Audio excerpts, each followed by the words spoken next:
शुश्रूषणे प्रादुषीताम। एक बार की बात है, अहम पुरा पहले मैं एक दासी पुत्र था। अब दासी किसको कहते हैं? दासी शब्द का अर्थ जिसके पति का निश्चय नहीं हो, ठिकाना नहीं हो, और किससे वो संतान प्राप्त हुआ है ये बात पता नहीं है। ऐसे स्त्री के द्वारा जन्म हुआ और मेरी माता तो ब्राह्मण समाज में सेवा करती थी, भाड़ा बचना आदि, गाय आदि का सेवा शुश्रूषा आदि करती थी, और मैं भी उनके साथ उसी समाज में सेवा करता था। मैं कभी 5 वर्ष का बालक था। और एक बार की बात है कि संत महात्मा लोग बरसात के समय में चातुर्मास मनाते हैं। इधर तो नहीं मालूम है, जहाँ जहाँ विज्ञ लोग है जानते हैं, वो चातुर्मास कहीं 4 महीना मनाते हैं, कहीं 4 महीना को पक्ष मान करके 2 महीना भी मनाते हैं। तो बरसात में कहीं अतिक्रमण नहीं करना है नदी खोला। अभी तो बहुत साधन हो गया, पहले तो नदी खोला पार करने का असंभव था। तो इसीलिए चातुर्मास मनाने की जो परंपरा, तो साधु सन्यासी महात्मा एक ब्राह्मण के समाज में पहुंचे, और ब्राह्मण समाज ऐसे ही व्यवस्था किए, जहाँ रहने ठहरने खाने पीने का आदि सेवा के लिए व्यवस्था की। और वो साधु महात्मा समय समय पर कहीं प्रवचन करते थे, उपदेश देते थे।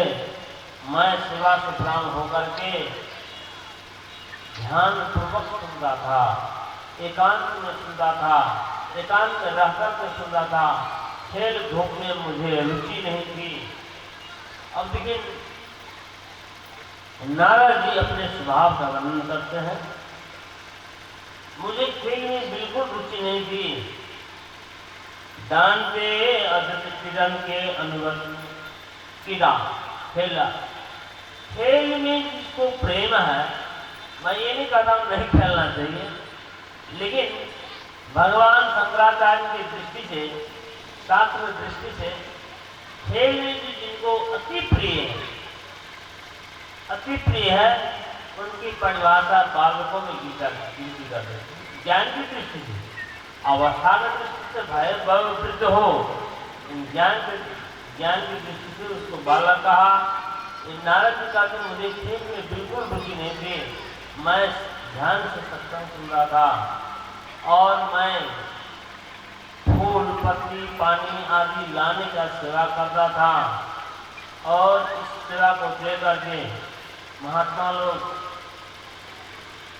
हमारे ऊपर में दृष्टि डाले, दया दृष्टि, कृपा दृष्टि देके सेवा से, कोई कहते हैं हमको आशीर्वाद दे दीजिए, आशीर्वाद दिया नहीं जाता है, वो आशीर्वाद प्राप्त करते हैं, वो सेवा से प्राप्त करते हैं, वो उनकी दृष्टि उसमें पड़ती है।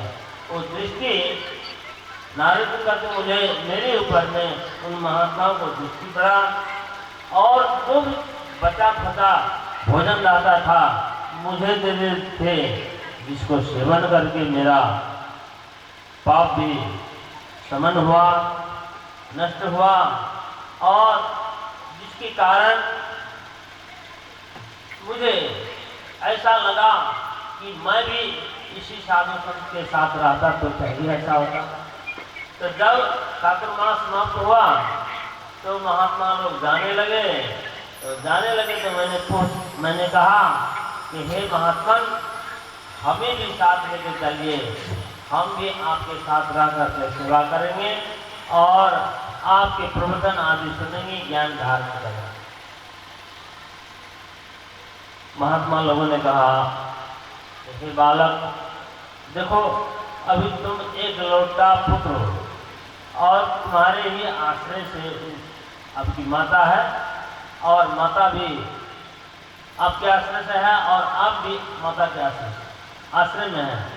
तो इसीलिए माता जब शांत हो जाएगी, उपराम हो जाएगी, तब आप आ जाना और जाते समय उनको दीक्षा शिक्षा प्रदान करके गए, ध्यान साधना आदि बता के गए, मंत्र आदि बता के गए और वही मंत्र शिक्षा आदि सब को प्राप्त करके वो अभ्यास करते थे। मैं नारद जी कहते हैं इसी को मैंने धारण किया। और एक समय की बात है कि मेरी माता दूसरे टोल में दूसरे गांव में गाय दुहने के लिए जा रही थी। रात